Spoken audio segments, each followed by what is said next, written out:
Hello, welcome back to a really short English lesson. One common mistake that I notice more Slavic speakers and Polish speakers make is they miss out small words that can make the sentence sound more polite.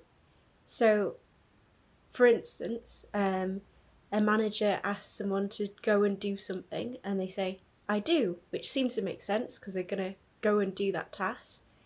But they missed out a tiny little word there of I will do, or even better, I will do it.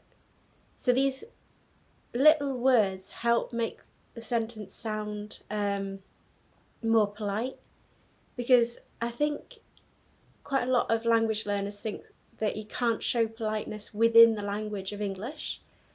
And certainly for British English, I would really disagree with that.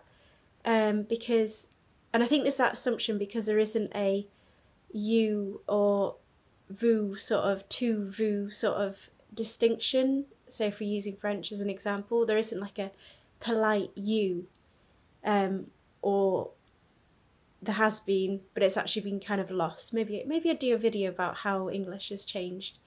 But you can show politeness through your English, and the way that people do this is often making sentences a little bit longer, which might be like, oh, these are unnecessary words. I've heard a lot of language learners go, why are these unnecessary words? It doesn't make sense. But it's about softening the language and helping it seem more polite.